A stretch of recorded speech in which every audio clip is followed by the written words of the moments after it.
The Undertaker and Vince McMahon are like peanut butter and jelly. They just go with it because without Mark Calloway, Vince McMahon wouldn't have the Undertaker gimmick that we all know and love.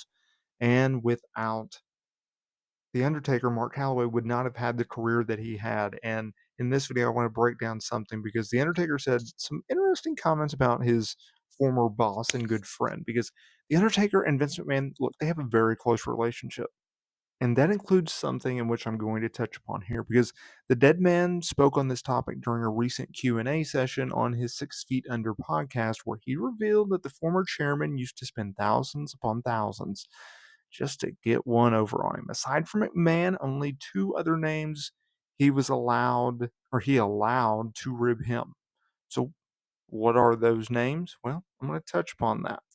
This is what Taker had to say on his 6 Feet Under podcast. He said, "There's only been a few guys that would rib me. Paul Bearer would rib me, and Brian Adams would rib me.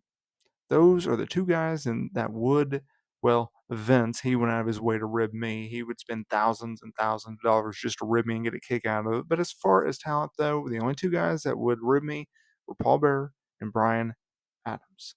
Yeah. If you recall, we saw Vince McMahon, we saw The Undertaker paired up a few months ago in Saudi Arabia. That was when we first saw Vince on a cane after having spine surgery, right? Like that crazy operation. But yeah, that is interesting. And there's another thing I wanted to touch upon with The Undertaker, which is his Mount Rushmore of big man. Yeah. Mount Rushmore of big man wrestlers. So what are they, right? Well, let's do this because on his YouTube channel, he gave his list. And I thought it was interesting enough to say it. Now, look, the Mount Rushmore list is something that is very opinionated. You're going to have a different list from me, and I'm going to have a different list from you, and we're both going to have different lists from The Undertaker. But this is Taker's list. He said at number 4, he's going to put Big Van Vader on there. At number 3, he said Yokozuna, him and Yokozuna, very, very tight. Okay, part of the BSK.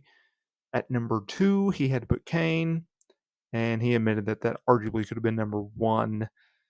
And at number 1, he said, without a doubt, it's Andre the Giant. And this is his rationale behind his decision.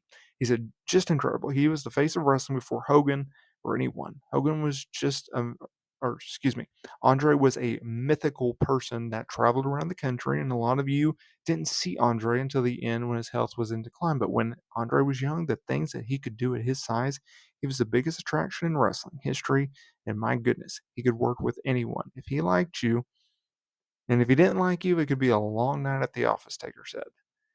And I would agree. Andre, he was one of a kind.